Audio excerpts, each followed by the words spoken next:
All of us have seen the many dangers vaping is causing those who use e-cigarettes. These devices, well, they've been around for more than a decade, but the popularity of them has skyrocketed in recent years, especially with teens. So our parenting contributor, Belinda Palacios, joins us today to talk about some of those risks. We were talking off camera of this wasn't a thing a few years ago, right? No, it wasn't. It has really skyrocketed in the last 2 or 3 years. Mm-hmm. And the thing about it is that when you talk to a lot of teens and then young adults, those 20-some-odd-year-olds, they don't associate it with smoking. Well, it's not smoking, yeah. Yeah, they see it as something totally different, to where it's really not. It's ingesting and inhaling something into your lungs, which is a foreign substance, which is rattling around in there, and you're exhaling it, right, either through your mouth or through your nose.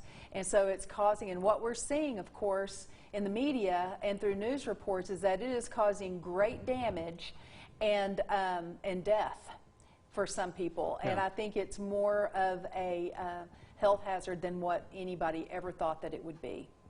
We just didn't know enough about it, and right, it was a lot when you go back to tobacco. I mean, even back then when it first came out, it took years for us to figure out, hey, this is really bad for you. Yeah. But this is and what people, those cartridges that are in those vape pens, they contain extremely high levels of nicotine. And so those levels, they're more concentrated, they're higher, which can create more addiction.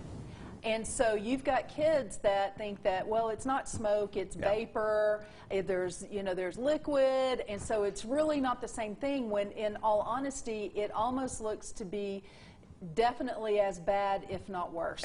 Okay, so parents at home, you're watching this, and you're probably thinking, you know, my kids don't do it.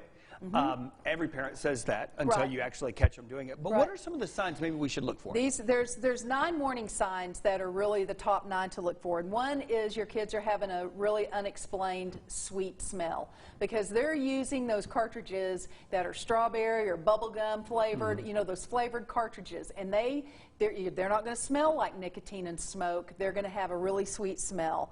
And then just them having pins, what you think may be a pin or a USB cord or some type of device that really doesn't look quite right, but you're thinking, oh, okay, well, it may be the new thing, but if it doesn't look quite right, it's probably not.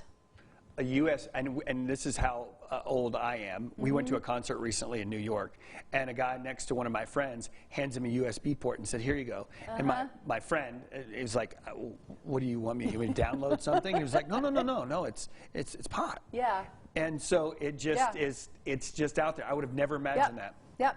You know, and what also will happen is kids will, if you had a kid that was Diet Coke fanatic or a Red Bull fanatic or things like, they were drinking caffeine, and they're skipping they will stop it. They will stop it, because they become, people who use e-cigarettes on a regular basis become very sensitive to caffeine. Really? They also have increased thirst. Really? I had no idea. They will have increased thirst. They may begin to have nosebleeds, because they're exhaling that vapor through their nose. They can have bloody sores in their mouth, and they'll start to cough. There's nothing. Have that cough.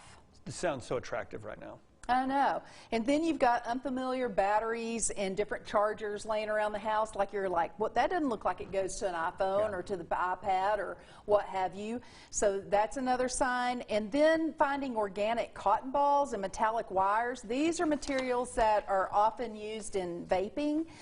And then, of course, just some discarded jewel pods or atomizers, you know, those things that you find in the trash, like those cartridges. And if you're seeing that, then you're pretty, you know, that's pretty telltale. I've got eyes wide open right now. This is all a shock to me. So give us the challenge now. The challenge is, you know, whether you suspect your kid is vaping or not, have this discussion, because it's rampant in our schools. It's rampant with middle schoolers.